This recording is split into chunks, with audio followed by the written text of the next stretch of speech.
Monsieur, venez.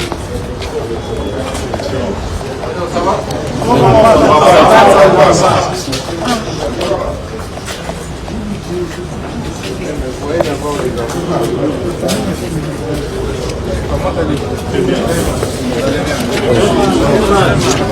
Ah, maître, ça va.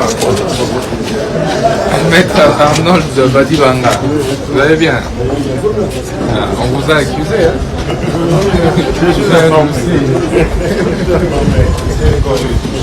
Avant, c'est le bâtonnier là. Avant, mais c'est sûr. Par rapport au gouvernement,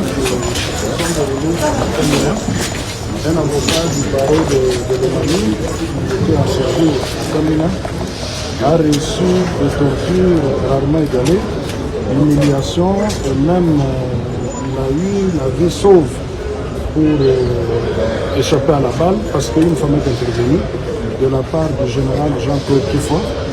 Et ça a frustré tous les avocats de la République. Et nous avons dit que vous êtes pour l'instant l'homme qui soutenait l'avocat, qui défend des causes de faibles, et que vous êtes là pour défendre des causes de faibles, et l'avocat est touché dans son amour propre. Il s'agit des avocats du barreau de Lomami, il s'agit des avocats du barreau de Haut-Katanga, bref, tous les avocats sont déterminés à ce que, avec votre appui, qu'on puisse ramener le général Jean-Claude et qu'il soit jugé en urgence ici à Kinshasa. Nous avons déposé le mémo auprès du auditeur général et la plainte, s'il vous plaît, la dénonciation. Et nous venons également déposer auprès de vous, qui êtes pour l'instant des bastions même de la justice, en un mot, l'état de droit. Ça s'appelle vous, pour ne pas dire ça passe par vous. Voilà pourquoi ce noyau d'avocats, pour ne pas venir envahir tout le programme ici, est venu bousculer pour dire que son Excellence accepte de nous recevoir même debout pour faire entendre notre voix. Il y a péril en la demeure, votre intervention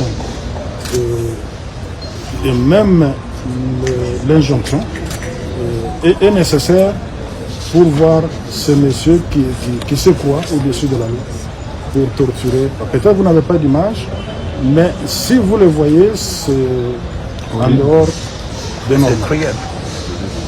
Et d'une part, de l'autre, le projet de loi que vous avez ressuscité et envoyé au Parlement est un atout pour les avocats. Il ne faut pas que toute la République vienne, nous sommes plus de 5 000 pour l'instant, et votre cours ne sera pas contenir, et tous les avocats n'ont l'espoir que sur ça.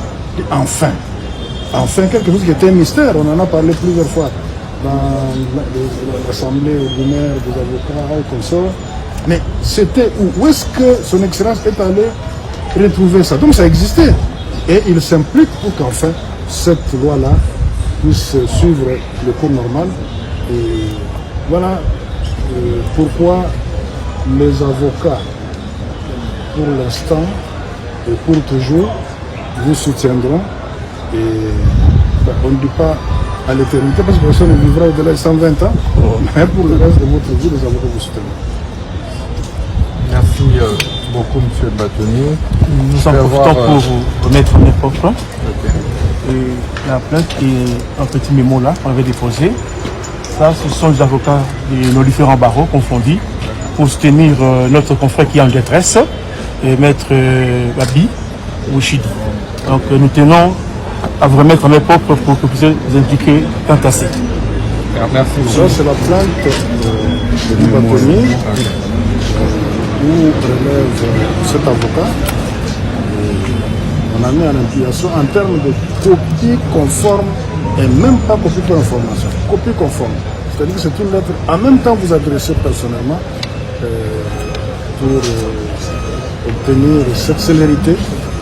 Vous-même vous dénoncez à tout moment la lenteur qu'il y a dans la magistrature avec tout ce qui se...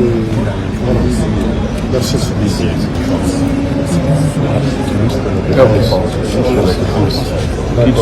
Merci beaucoup, monsieur le bâtonnier. Mesdames et messieurs les avocats, vous avez tapé à la porte indique. Le ministre d'État, ministre de la Justice que je suis, a été nommé par son Excellence Monsieur le Président de la République, chef de l'État, magistrat suprême, avec des instructions claires. Lorsque le chef de l'État m'a nommé ministre d'État, ministre de la Justice et garde des Sceaux, il m'a instruit, sans désemparer, de pouvoir redresser la justice congolaise et redorer son image. Moi. Merci, Excellence. Mais puisqu'il est magistrat suprême, et que je suis son ministre, j'ai les devoirs d'exécuter à la lettre les instructions. Et j'exécuterai ces instructions avec fermeté. Ici, il ne s'agit pas des magistrats. Le ministre de la Justice, Constant Moutamba, n'est pas contre les magistrats. Le ministre de la Justice est contre les réseaux mafieux. Voilà. Qui ont altéré l'image de notre justice. Et le ministre de la Justice est en droit de recevoir les dénonciations comme c'est le cas. Oui, oui. Ce n'est pas un tribunal populaire. Non. C'est donc la voix des sans-voix. Évidemment. Je suis consterné par la situation qui... l'un de vous, un avocat, ce n'est pas n'importe qui dans la société. Déjà, nous sommes dans une société où nous n'avons pas encore de culture d'avocat. Donc c'est difficile. Déjà, les conditions dans lesquelles vivent les avocats. Mais ajouter à cela, cette maltraitance, cette humiliation. Je ne voudrais pas vous rappeler combien de fois dans certains offices, même des magistrats, on a chassé des avocats comme des petits chiens. Plusieurs. Comment sur les prétoires, on a chassé des avocats. Et ça ne se passera plus comme ça. Merci beaucoup. On est applaudi, hein?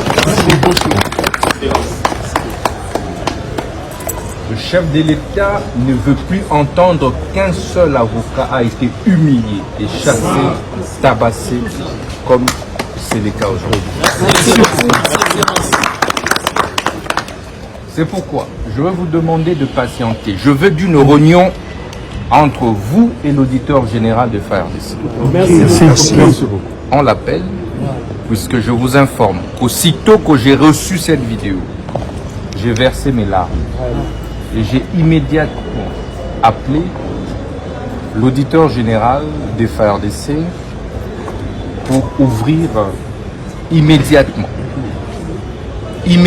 des poursuites contre le général qui s'est substitué pratiquement à la justice, qui s'est transformé en chef de guerre contre un avocat pour pouvoir humilier tout un corps.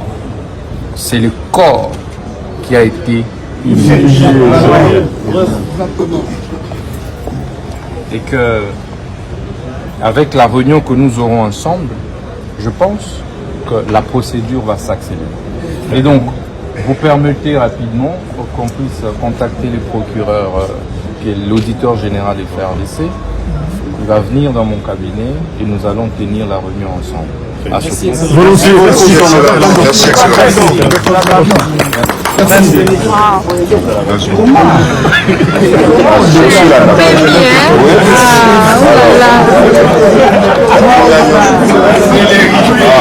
Célérité oblige. Vous voyez la célérité. Maître Joyce Mukengi Chai, bonjour. Bonjour, madame Mimi Zena.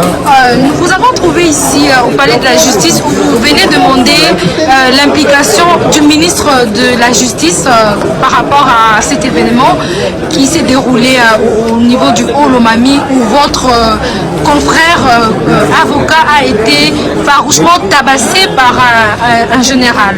Que dites-vous de cela, monsieur? Nous sommes tellement consternés par cette situation, raison pour laquelle nous avons pris juste un noyau des avocats qui étaient obligés d'aller voir l'auditeur général des FARDC pour qu'il reçoive notre plainte, parce que nous voudrions quand même que l'état des droits tel que prôné par le président de la République, le chef de l'État, ne puisse pas être un simple slogan. Quand on touche à un avocat, on touche à la crédibilité même d'un état des droits.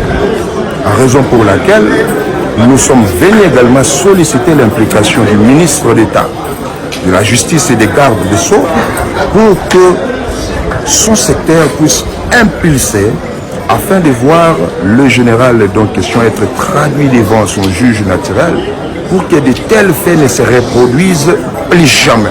Et nous sommes très heureux d'apprendre au monde entier que le ministre de la Justice est tellement actif, il nous a reçus en dépit de tout et nous a demandé d'attendre encore une réunion élargie pour que cette situation cesse parce qu'il a été nommé par le président de la République pour restaurer vraiment cette justice saine telle que nous l'avons tous apprise et souhaitée pour le bien-être de tous parce que nous voudrions voir que cette nation qui est nôtre soit élevée.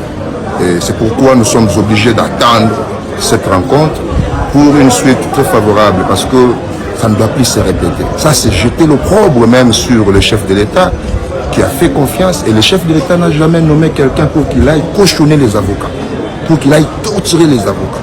Je sais qu'il se trouve en cet instant même, s'il a vu la vidéo, il est tellement consterné comme nous autres.